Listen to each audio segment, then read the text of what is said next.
In the interest of getting you all out of here at a decent hour, and I know I fed you a little, but it's not dinner, really. So I'd like to welcome everyone on behalf of the Crawford Heritage Community Foundation to what is our annual meeting. And I'm afraid I am the only person who's going to greet you this evening. Unfortunately, our board president, Barry Cressman, got waylaid on the other side of the county in the storm, so he turned back rather than try and make it through, and I understand there were some accidents and things on the way over, so that was probably the best idea. But thank you everyone for coming out even on a dreary kind of night. So in 25 days, I'll have been doing this job for 17 years. And I know what you're all thinking. Must have been 18 or so when you got this job. You're too young, too youthful. You couldn't put. If only, right? And so I'd like to thank everyone for coming out and braving this weather. The reason I was talking about being here for 17 years is because last year was the best year we have ever had at the Community Foundation. And it's all because of our board of directors and our volunteers and all of our donors and everyone who's added the building blocks that have kind of built us up to what we have right now. So it has taken a long time, and it's all because of you and a lot of other people in the community who have really helped us to get to that point. So thank you for coming out. Thank you for giving. Thank you for doing everything that you've done for us. Last year, we had 223 people who gave us a total of $6.2 million. We've never had a year like that. I doubt we'll have a year like that again this year, although I can hope. And we might have a few years like that in the future, hopefully, as things progress. What I want to talk about, we can get really hung up as a community foundation and talking about the money that we bring in. That's not what's important. What's more important is, as I have on my sign back here, is that your giving is impactful. What does that money that you give accomplish? How is it having a difference in our community? What's the impact that it's having? And so what I'm going to talk to you mostly about tonight is impact. And first, I'm just going to start by talking about our giving. I had a nice little correspondence with a woman by the name of Patricia Ann Downer in Pittsburgh, who, when her mom passed away, we exchanged some notes, and I didn't think much of it. And just this last year, we got a note from her attorney that she was going to make us a significant gift to our unrestricted fund. Our unrestricted fund is where we make charitable gifts to different organizations in our community that address probably the most pressing needs in our community. And so, most recently, Tina from the YMCA is here. We helped them put in a bathroom, which is not a particularly interesting project to a lot of people, but it's an essential thing when you've got a lot of kids lined up upstairs who need to use a bathroom and you've only got one functioning. So things like that are what we fund from our unrestricted fund. Talking about impact, Patricia Ann Downer's gift that was in memory of her parents is going to add at least $10,000 a year just in this year, and that'll be $10,000 or more next year depending on how our investments go. So this is really important work. We also got a lot of work, a lot of new funds and scholarships. I met with a gentleman out of New Richmond Township by the name of Lowell Edminster. Lowell, I drove out to the middle of nowhere on a dirt road and met with Lowell, and we talked about what he was kind of hoping to do, and he's like, science is really important to me. I think kids today really need a good science education. Most of the jobs that we're seeing these days are science related. How do we encourage young people to kind of pursue those careers? And so we talked about this scholarship that he wanted to establish that's going to put this year it's actually putting out $3,600 to students. It's a smaller amount, but it's really going to have an impact on the lives of some young people who need a little bit of extra help to pay for their college. We also had a James E. Lewis Biology Scholarship for students from Cochranton. Mr. Lewis was born in Cochranton, went on to become a butterfly, bee, and moth scientist of all things. And again, he really wanted to give back and support these young people in our community who are going to be going into biology careers. So we worked with a guidance counselor at Cochranton and with his estate to establish the James E. Lewis Biology Scholarship. And so we're excited that this year that will award about $400.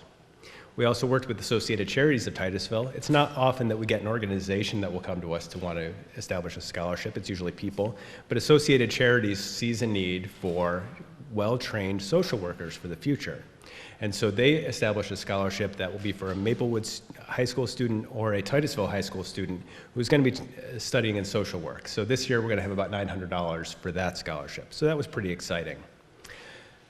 Most of the money that we have is designated funds. Most people who come to us, they sit down with me and they say, you know, I'm going to give to X, Y, and Z. Those organizations are the ones that I've been most passionate about my whole life. And so those designated monies are set in stone. We give money to them every year. This year we had a couple of estate gifts that established donor designated funds. The first was a bequest from Mary Grippy, who through our partnership with PNC brought this bequest into us, so we're very happy with that. And Mary, the first thing she thought of was her church. So St. Mary's Roman Catholic Church in Meadville will get money every year. She also thought highly of St. Jude's Children's Research Hospital in Tennessee, Danny Thomas's hospital, if you're familiar with that. And the third place is hospice. Hospice, obviously helping folks in our community who are transitioning to death, unfortunately. Vital services to our community. The other designated fund that we got, which was probably one of the more significant gifts we've gotten in recent history, was from the estate of Russ Shatroma. Russ was a solicitor for the city of Meadville. He was an oil and gas attorney with the Steptoe and Johnson law firm. And this has taken a couple of years for his estate to wrap up. Ross was my next door neighbor for a number of years, and he was really passionate about a lot of things. As some people in the audience certainly know. He left some money for the library, which is an organization that he volunteered for and was on the board for decades. He also gave money to an organization called the West Star Institute, which you probably haven't heard of, isn't located here in Crawford County, but they do something called the Jesus Seminar, which is an organization that Russ took a lot of educational workshops and things from over the years. He also gave money to the Department of Religion at Chautauqua Institution, so in the region, but not here in Crawford County again. And the thing he was most passionate about as an oil and gas attorney was a membership organization for his field called the Energy and Mineral Law Foundation. So we are working to help really train the next generation of energy attorneys. So oil, gas, natural resources like that, also solar, of course, and really getting them ready for what it's going to be like when they actually practice. So that's a really niche kind of area, but it's the kind of thing we do. If you have an idea of something you want to give to, we can probably do it. So we also have advised funds, and so we had 3 new donor advised funds last year. Donor advised funds are when somebody comes to us and they're like, here's some money, I'm not quite sure what I'm going to give to. And so we hold this money and we then wait a little bit and say, hey, you know, this year we got some money, your investment has come back, we've got all this money, where do you want to give to? And the donor has the option either to hold on to that money and wait to give it out later, or they can say, okay, you know, this year, you know what's really important to me is Bill Eldridge's project in downtown Conneaut Lake, and I want to give a donor advised grant to that organization. Or they say, oh, you know what's really important to me? Literacy is really important to me. Come back to me and tell me what literacy programs we can support in Crawford County. And I'll come back to them with a list, and they'll say, okay, I'm going to do this one, and this one. So we have those 3 new donor advised funds. I'm really excited about these.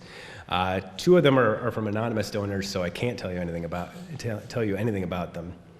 And the third is from the Dennis and Diane Frampton family, who are associated with C&J Industries. So I'm really happy for their support.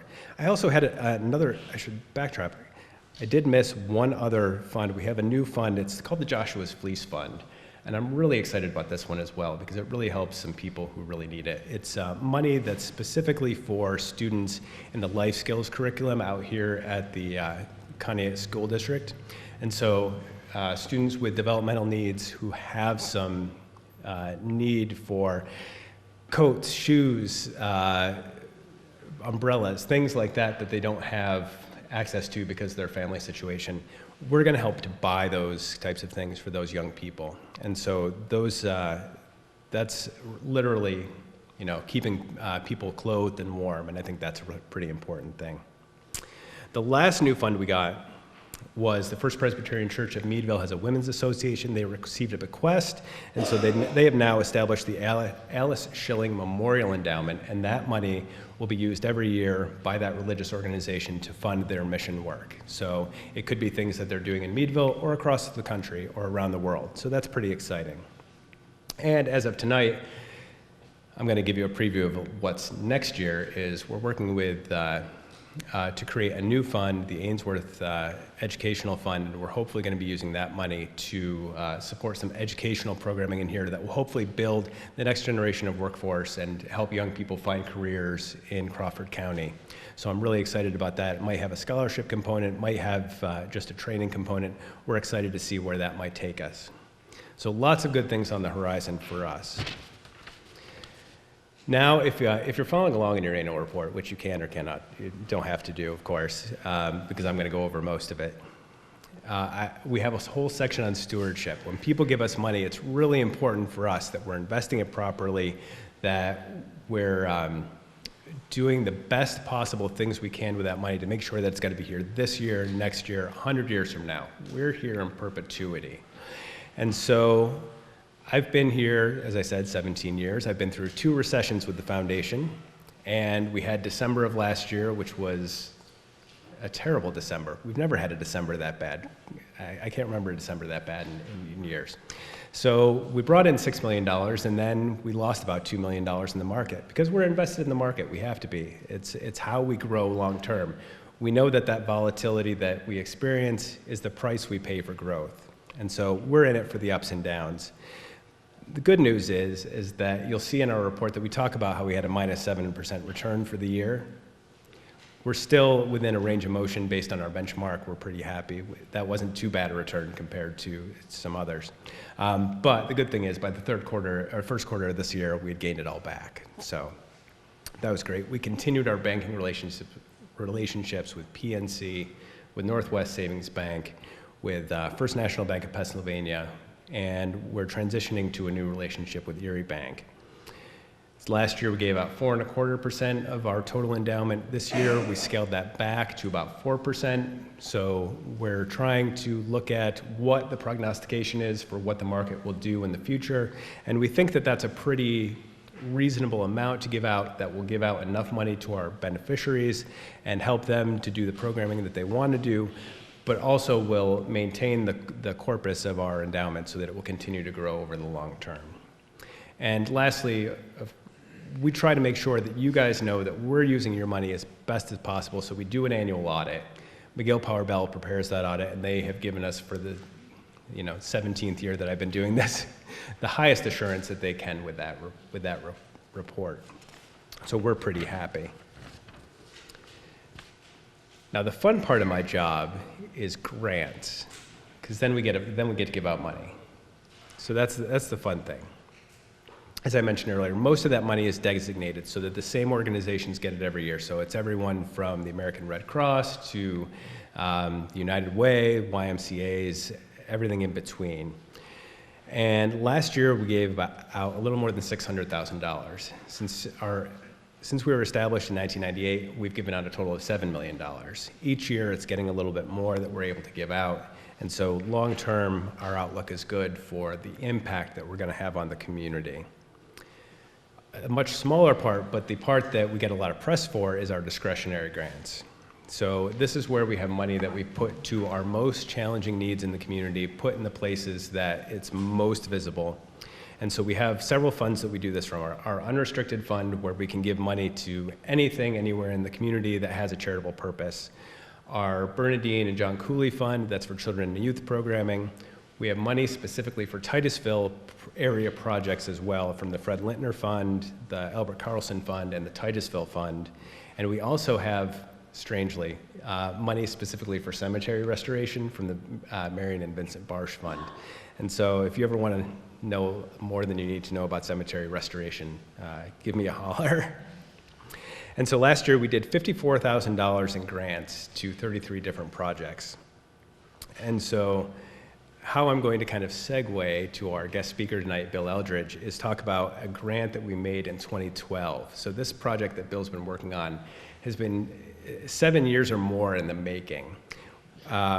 One of the great things about a community foundation, and one of the roles, the vital roles I think that we play, is that we are often a local match for state and federal grants. And so those grants come with strings attached, and they say, hey, you've got to find money in your local communities to match this amount that we're going to give you, or else you don't get that grant, or you don't get as much, or they make it difficult for you. And so I went back through our records, and in 2012, we gave $675 to the bike rack at Fireman's Beach, which is a small project. But we hope it was an impactful project. It helped the Conneaut Lake Development Corporation get they're a little bit closer to the match money that they needed to fulfill their project goals. And so that's really one of the vital things that we as a community foundation are working to do. The last two things I want to talk about to you before I invite Bill up are, in the back there is a little information about one of our founders, Dwight Haas. Dwight was an inspiration to me and a lot of folks. He ran the United Way, he ran the he ran the Meadville YMCA for years.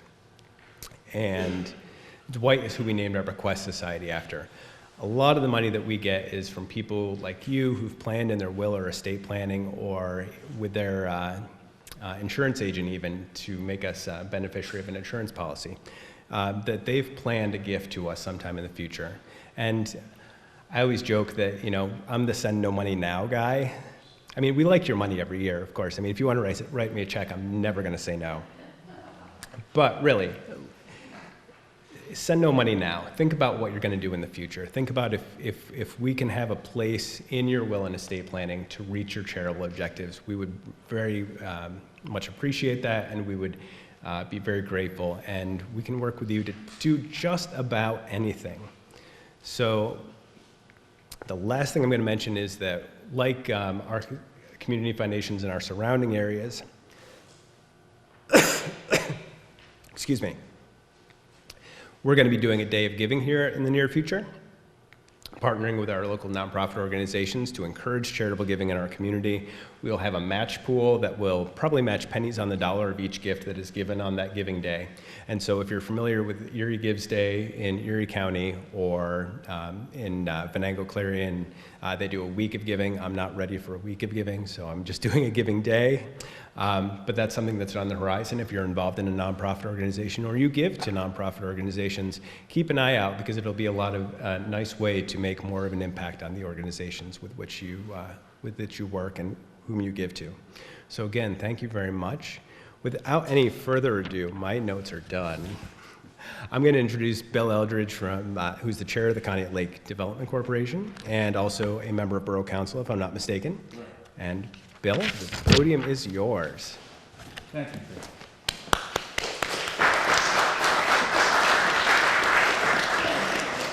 you. Thank you. I'm very happy to be here tonight and have this opportunity to talk about something that myself and our committee are very proud of, what we've done over, as Christian has said, the last 7-8 years now.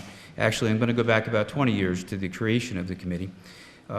If I seem confused as to when I should put these glasses on or take them off, it's because I'm confused as to when I should put these glasses on or take them off. I just had successful cataract surgery 3 weeks ago, and for the first time, everything is 20/20 out there, except right here, for the first time. So bear with me on that. I'm gonna catch up. But the name of our group is the Conneaut Lake Community Development Committee, and I want to tell you about who we are, what we do, and how we came about, and where we are today and where we are going in the future. And so, like a lot of groups, we have actual formal bylaws. And what I have posted up here is directly out of our bylaws. What is the purpose of our committee? And you can see it's really twofold purpose, is to revitalize the borough of Conneaut Lake and help the citizens in a number of ways, but also, importantly, to seek public grant funds for improvement projects here. And so, in a nutshell, that's what our committee is about. And where do we operate out of? Again, I'm glad that you're here tonight and you chose this location because this is the Conneaut Lake Town Hall. This is where we consider our headquarters. We have a post office box mailing address. We have our monthly meetings right in this room on the usually the fourth Thursday of every month at 7 o'clock. But we actually operate out of our volunteers' homes. We have, as I'll show you in the next chart,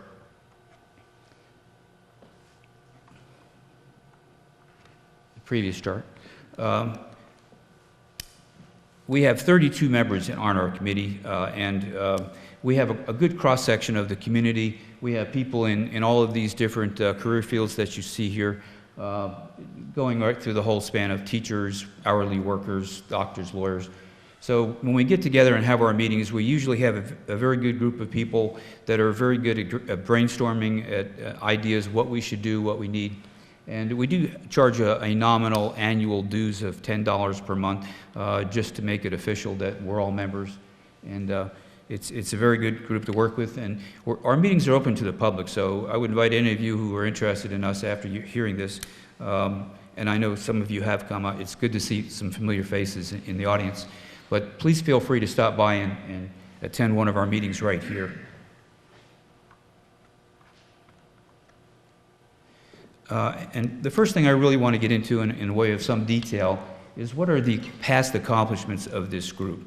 And I have 10 items listed here, and this chart really will serve as an outline of the next 10 charts. And I don't want to scare you away. There are a lot of nice color pictures here, but you'll see photographs associated with each one of these 10 items. I'll very quickly go through them. The development of Ice House Park as a park in Conneaut Lake Borough is something that goes back to the origins, the beginning of the CLCDC. And then putting together a master plan and something called an as-is report for the lake was very, very important in terms of going out to government agencies and seeking grant funds. When you go to the state, when you go to the federal government, you almost have to have that master plan there, or you're not going to be very successful. The new town hall that we're in right now, this was actually, one of our members is a very successful developer, was very interested in helping us with our master plan. And at that time, the borough was operating out of leased offices in town, and this being the most historic building in the borough was vacant. The High Street Community Church, which previously operated this church, built a new church 2 miles down the road, and this building was for sale. And it wasn't really going anywhere. And there were a couple of bids for people to buy this, and they looked at making a pizza shop here or a flea market. And we all on our committee lamented that that would be terrible if such a historic building would be used for that purpose. And so quietly, without really much discussion, one of our members purchased this building. And he looked at the requirements of the borough office, the water authority, and the need for a town hall, a gathering room, as we are in right now, and just really with his own resources, remodeled this whole building to be a town hall as you see it. And what you don't see downstairs are the offices for the borough of Conneaut Lake. The municipal water authority offices are down there. And also our local state representative, Park Wentling, has offices downstairs. And so Ron Anderson, Universal Development, is the member of our committee who renovated this building and then turned it over as a gift to the borough. And it was a well thought out gift because it was a gift that was designed to maintain itself and pay for itself. Given the rental income that we receive from those 3 offices that I mentioned, it is enough to keep this building going forever and also be an active community hall as we're doing tonight. Also, Evans Square, I'll talk about that. That is our new senior apartment complex, which is about 3 blocks from here. The return of the Barbara J. A lot of you are familiar with the paddle boat, the Barbara J. on Conneaut Lake.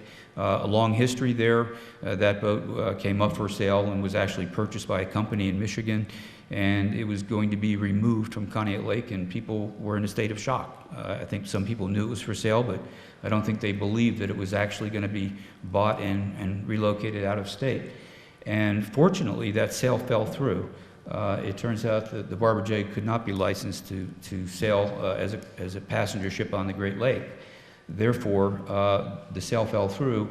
Immediately thereafter, another one of our members purchased the Barbara J. asked our committee if we would be interested in operating the boat under a nonprofit that was created. And so we naturally agreed to do that. So I'll talk about that when we get to that chart. This next year will be our 5th annual ice carving festival. I know some of you have been there, some of you are supporters for our festival. And we started out 4 years ago. It was first time we thought, gee, if some of these other towns like Franklin can have a big ice carving festival, why not in Conneaut Lake? We certainly have the weather for it. And so we pursued that. It was very successful the first year, and it's grown every year ever since. 5th year coming up. It's at the end of February. This next one will be on a leap year, February 29, 2020. The woolly mammoth sculpture is something that, if you haven't seen it, it's down on Fireman's Beach next to the swimming area. It's a work of art that we work jointly with Allegheny College Art Department on. I'll talk about that. The Conneaut Lake Community Development Fund, as part of our process of brainstorming and going around and doing visiting other communities and really picking their brains and trying to find out what are some good lessons learned for what we were embarking on. We went to Slippery Rock, who at that time, and now I'm talking 6 years ago, had a successful revitalization of their downtown. And we met with the people there, and one of the things, it was funny to hear Christian say that 7 years ago we received a grant for a piece of equipment at Fireman's Beach, which, by the way, thank you, was very, very timely and very useful at that time because we were starting out, we were getting momentum, we wanted to show people we've got a wide cross-section of the community that are funding our effort here, and at the time that was very useful to us. Well, we were at Slippery Rock, and they had already finished their downtown revitalization. It probably had been 10 years afterwards, and we had met with a group that still existed, and we were quite surprised that there were still people working on it 10 years later. And you know, during the course of the day, we asked, well, gee, what are you doing now? Everything's done. And the answer was, well, all of the improvements that we made need maintenance. Some of them are already decaying and falling apart. And when we got involved in this, the town of Slippery Rock did not have the tax base to build all of this new infrastructure, and they probably wouldn't have the tax base to continue to maintain it. So we have created a community fund, a foundation fund, for the purpose of building a nest egg to maintain those improvements. So it was a significant lesson for us. Thus, we came back, and I'll tell you how we started ours in a similar way. And then lastly, of course, going out there, beating the bushes, looking for grant funds for revitalization projects. In the early days, when I was volunteering, a lot of my friends who don't live in the area would ask me, what am I doing now in my retirement? And I would jokingly say, well, I beg for money. And that's really what it was like. Doesn't feel like that too much anymore, but getting yourself known and trying to sell a project from the onset is sometimes challenging.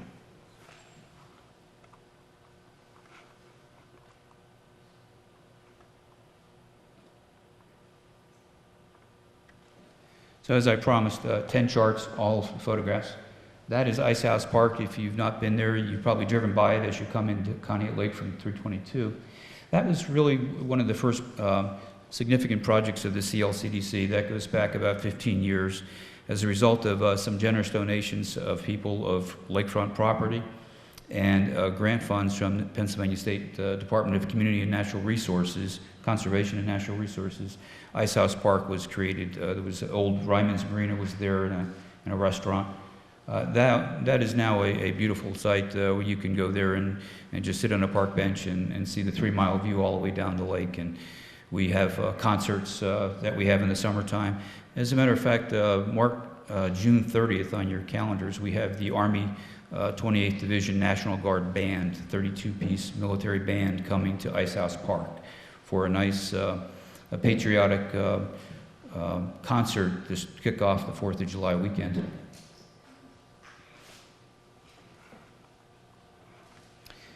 As I was mentioning before, in starting out our revitalization process, we needed to develop a master plan.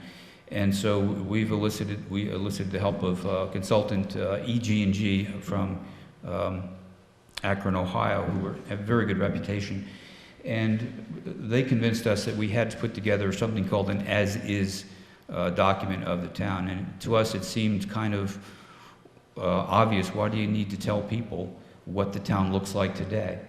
And at that time, we were setting up town hall meetings at the Station 3 Fire Hall. And after 3 or 4 months of documenting every corner and every street in Conneaut Lake Borough, it was quite a picture that this report showed. It showed basically every pothole, every cracked sidewalk, every safety issue with walking through the town. And although people have lived here for many years and knew what the town looked like, to see it actually documented in a report and talked about in an engineering way, that this is something that really needs to be, should be addressed, and the infrastructure in the town has just deteriorated with age. And that was a very, very impactful kind of a report. We had a town hall meeting of citizens, and there were perhaps 50 people there. And I have to say, most people were surprised that what they saw, even though they walked through the town to get to Station 3 Fire Hall, when they saw the report, they were surprised that things really needed to be updated. And that led to the creation of a master plan, which is really depicted in a drawing here. If you look on the right-hand side is our main street, Water Street, Route 322, heading east. And so it's the whole area that's in color that is what our master plan aims to improve and is going to address.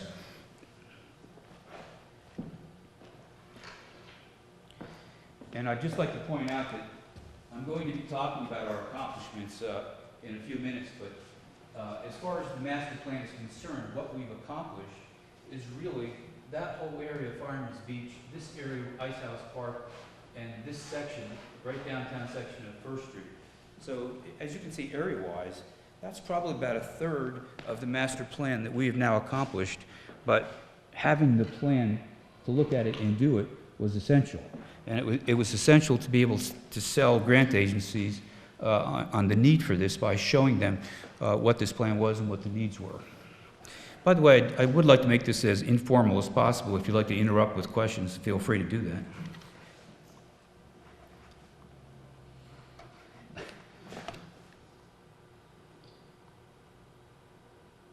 Quick draw here. Can you guess where that is? That is our town hall. That is the old High Street Community Church. Is Diane Dominic? No. As a result of renovating this church and handing it over to the town, as I said, it is now self-funding with the income that we get from the rental. And we do rent this hall out for public functions. If you'd like to have a bridal shower or something like that, the hall is available for rental, as it is for Crawford Heritage Foundation meetings.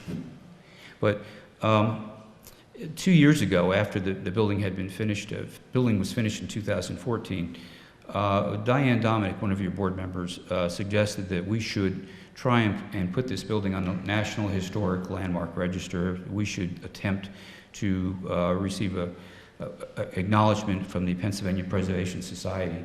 So we worked with her and actually applied for that kind of designation, and we were selected in 2017 as one of a very small handful of buildings that was preserved for community use and continuation of a community historic site. So it was, I actually went to Harrisburg and received the award from Governor Wolf's Mrs. Wolf, and it was a very proud moment for Conneaut Lake Borough. This is the Evans Square senior housing complex. There are 40 units here now. The borough of Conneaut Lake has a little over 500 residents. So when we had 43 or so new residents move in, we increased our population by about 8% overnight. And previously this was just a vacant lot with a moss tree, and it's quite nice for this type of facility. It's got a lot of amenities that are very nice, and most people that I've met over there are quite happy. And by the way, I see Francis back there. I want to go back to that. I want to say that our role in Heaven Square was to advocate for this building with Hudson Property and to get buy-in from at all levels of government, to include Crawford County. And Francis was there at the time, and thank you. We did get the county's buy-in for this, which was very big in terms of getting higher level state funding to make the grant possible. So with their legal and financial support, it became successful in a very, very short amount of time.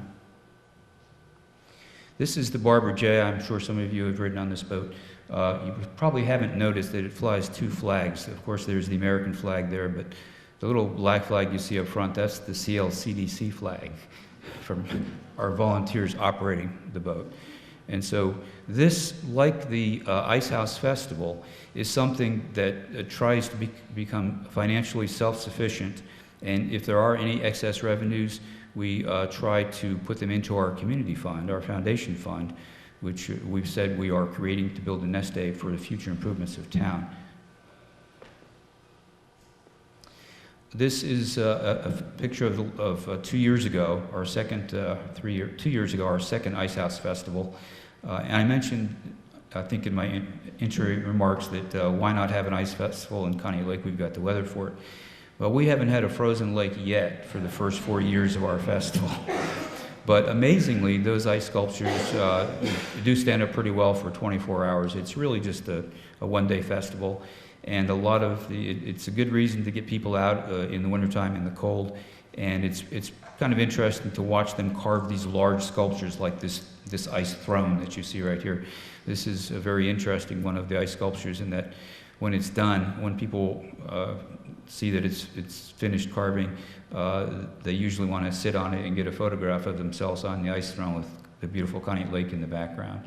So next year will be our 5th year. We've done well in terms of raising money. We fund our community foundation with the revenues from this, and it's all geared towards coming back to the community in the future.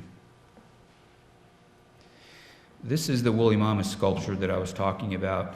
We partnered with Allegheny College and applied for and received a arts grant from the National Endowment of the Arts. We partnered with Amara Geffen and her art students. And it was actually a lot more than just creating the sculpture that you see there. It was a matter of spending almost a year of having community gatherings to collect stories. We gathered in this space right here. We had a gathering at the Iroquois Club. We gathered at Ice House Park doing the annual boat show. And a lot of the students, in addition to coming up with ideas of what the sculpture should be, we didn't know at the outset it was going to be a woolly mammoth.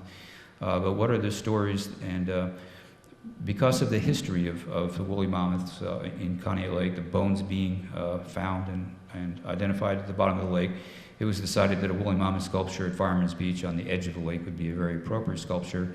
If you actually walk down there and look at this, you're going to see etched or engraved into the metal frame of this sculpture are a lot of snippets of stories, those stories that we collected. For example, people talk about the sailboat races they used to have back in the 60s and 70s, and there's a little snippet referring to that, and a dozen or 2 dozen other snippets of stories in the sculpture itself. So it's made of Corten steel, so it has now turned brown and will not require any maintenance for a long time. This is a summary of our foundation fund. There were a couple of reasons that we did create this. The first one is, I've already told you. The second one is when we're out seeking donations mostly from private companies and private individuals, the way that people receive tax deductibility for donating to the borough is through an IRS provision for donating to a small local government. Some people actually have a policy that they need to give to a 501c3. So this is the second option that we have. If people want to support our projects here, but they're in a position where they would really like to support it through a 501c3, this is the option we have for them. And so I was looking through your annual report and looking at some of your funds, and we are, for comparison purposes, we're proud that in the 5 years now that we've had the fund, we have raised over $100,000, and we have spent some of that, but right now our balance is over $60,000. So the whole plan is that it will continue to grow, and it will be there hopefully for a long, long time. And this is the last chart of the past accomplishments. This is a list of the funds that we raised for this, what we're calling Phase 1 revitalization, the work that we've just completed, which I will talk about in detail. But just to give you a picture and a summary of the funds, you see a total list there of $3.4 million. And by comparison, I think it's important to realize that this is a small borough. We have an annual budget of less than $300,000 a year. It would be practically impossible for a borough like this to fund a $3.5 million renovation project for the town. So by going out to these private donors and government agencies and other entities for donations, we were able to raise this much, which is enough to do the work that I'm going to describe. But there's one in particular I want to point out up there, and actually I should point out several, but the $1 million grant from the Economic Development Administration, U.S. Department of Commerce, that is really huge for a small borough of 500 people to receive a $1 million grant from the Department of Commerce was quite remarkable, and we're very proud of that accomplishment. Also proud of, if you notice, the borough itself was able to donate $150,000 over a period of a couple of years, a lot of money in terms of relative to the budget, but also necessary as far as matching funds goes for some of these grants. And also, I'd like to point out that land donation, the last one there for $145,000. I'm going to point to that in a photograph a little bit, but that was a key donation for several reasons. So recently completed efforts, not past completed efforts, but very recently completed end of last year, these two efforts were completed. And so I'd like to go through these in detail, first starting with Fireman's Beach.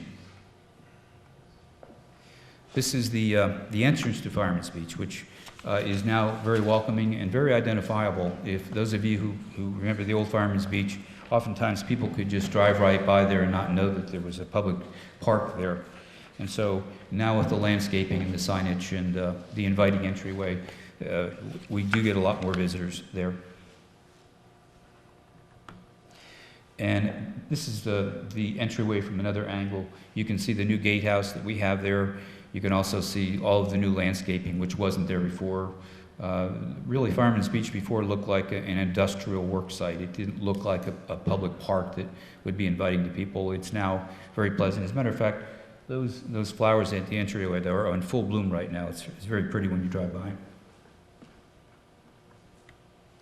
We have, before we had very sporadic, unorganized parking. It was a gravel lot and with dirt and weeds, and wasn't really obvious where you should park your vehicle, so people just park their vehicles wherever.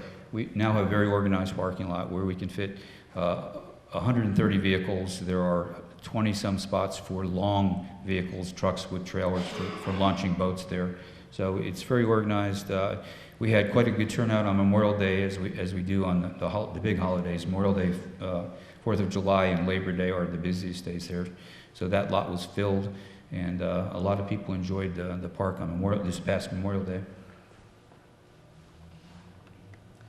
One of the improvements there also were these metal floating docks that you see. They're all ADA accessible, and we were able, by using that amount of lakefront space there, we were able to increase our number of docks by 26. Previously, there were 10 do-it-yourself wooden dock spaces that we rented there. Now we have 36 ADA accessible docks for rent. So by doing this project, we also increase the revenue that is generated every year by Fireman's Beach. And that revenue is used to put back into the park. And also there was a loan that the borough took out to meet the matching funds for this grant, which the additional revenue from these docks will more than pay for that loan. Here is actual proof that the docks are ADA accessible. This is one of our new residents at Evans Square. He's quite a fisherman. He goes down there in the morning on his vehicle there and fishes right off that dock. He just drives onto the dock with no problem, goes down to the edge of the water. This is the land I wanted to point out. This was the land donation. One of our goals was to make a connection between Fireman's Beach and Ice House Park. Previously, there was private property that separated those two parcels of lakefront area. And so the land that you see here with the S-curve, we call that the promenade, the lakefront promenade, 8-foot wide sidewalk that runs the entire length of Ice House Park and Fireman's Beach, was donated by the Bob and Kathy Moss family, which was huge in terms of helping us accomplish our goal of connectivity between our park and our downtown business district. We wanted to have people be able to come to town to park at the beach and to walk right downtown and patronize our businesses. We wanted people to be able to park their boats on a short term for free and go downtown. And so this configuration here with this property now being part of the park system in Conneaut Lake has done that for us.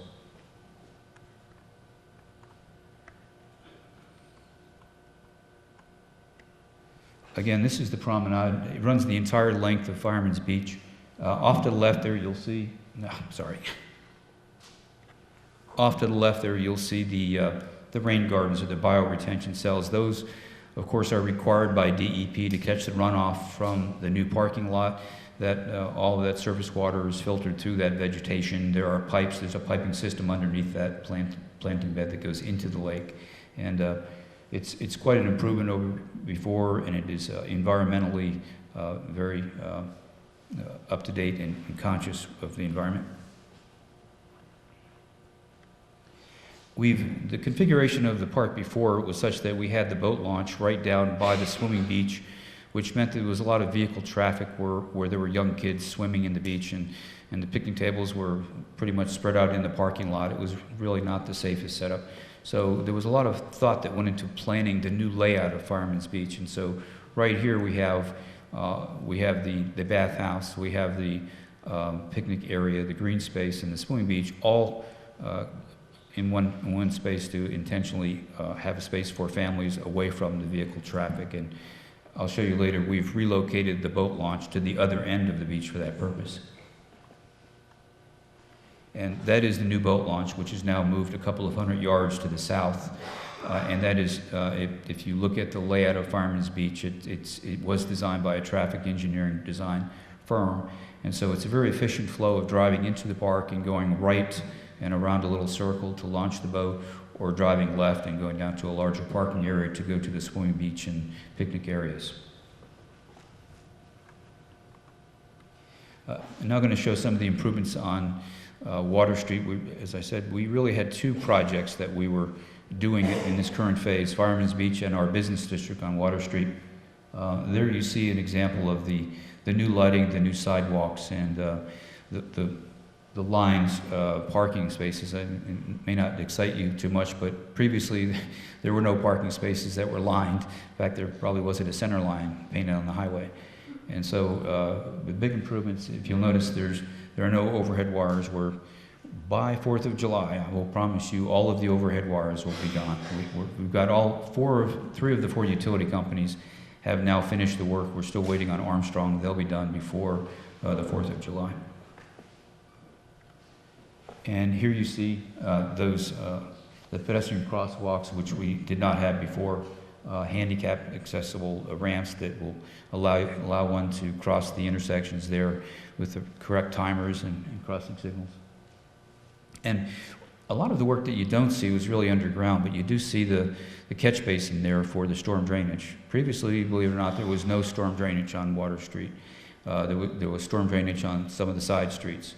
And so this was a very important investment, in that if you want to attract a company to come and invest in one of your empty storefronts or one of your old dilapidated buildings in other parts of the downtown where we don't have storm drainage, in order for them to actually get a building permit, they would have to build their own storm water retention system, which is quite expensive.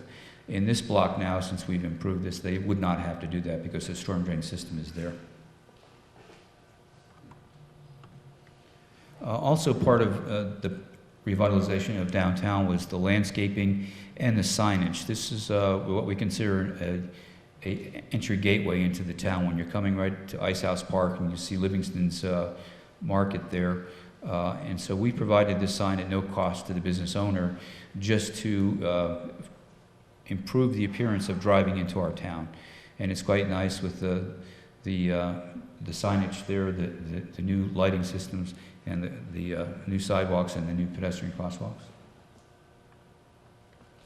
And likewise, at the other end of town, the other end of the block, I mean, we have the ERA Richmond Real Estate Office. Similarly, has a sign, a nice lighted modern sign there. Previously, the sign that was there would not meet our current zoning ordinance for signage, and this one does meet it. It looks very nice. You can see the landscaping that's there. You can see the handicap ramps and sidewalk and the pedestrian crosswalks.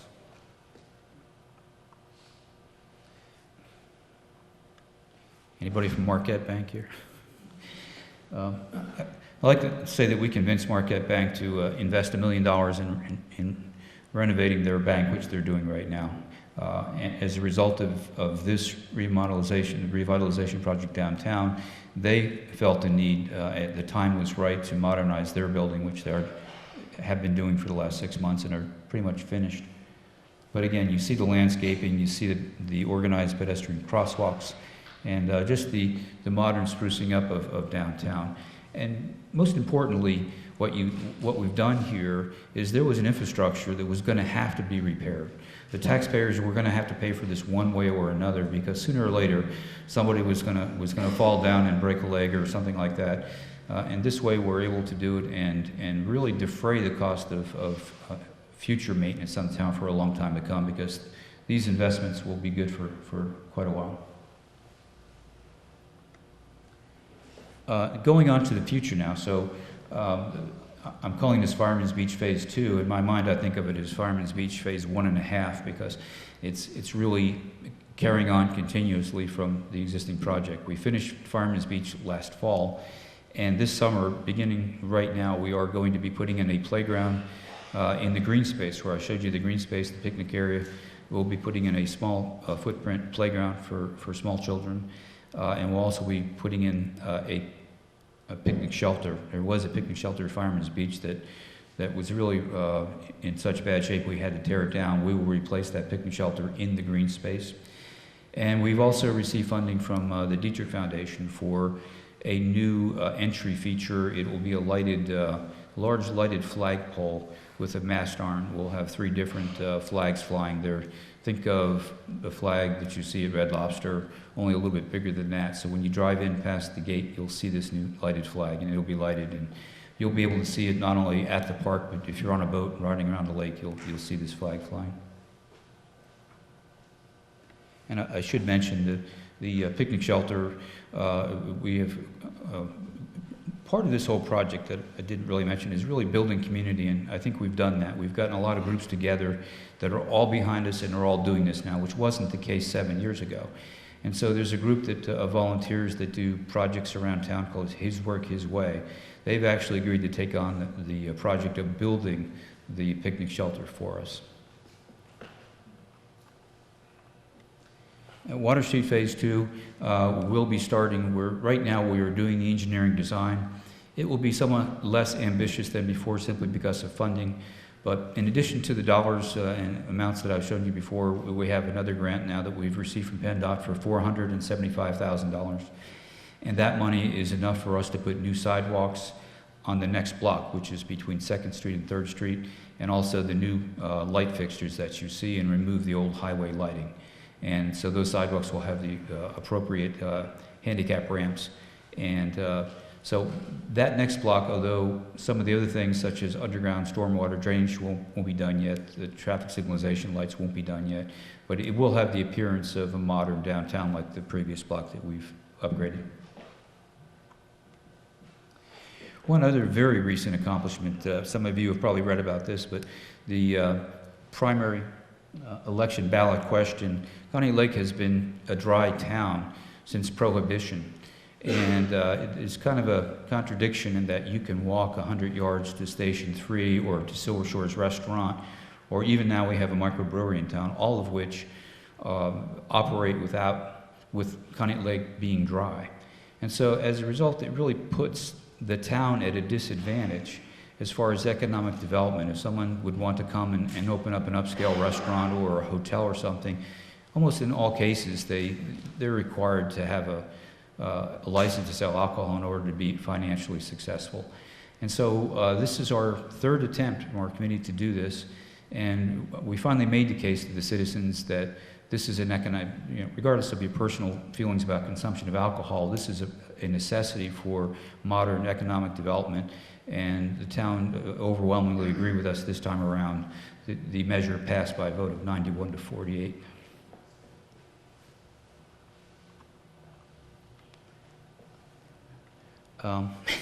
That is the end of my presentation.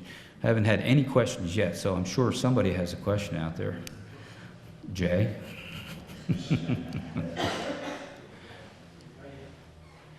So I thank you very much for giving me this opportunity.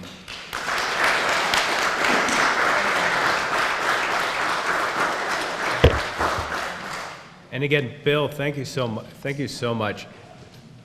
I'm just amazed at all the work that's been done here. And I mean, it's clearly a marathon, not a sprint, to get this kind of work done. But it just goes to show what a community that is really invested in what goes on can do. And I think that's really heartening to see. And so I'm excited to see what the next 7 years or more will bring. With that, our meeting is done. I still see a lot of food and drink here. Please eat and take it all, because I don't want to carry it home. So please fill up. And again, thank you so much for coming. I really do appreciate it on this stormy night for you all to be here. Thank you.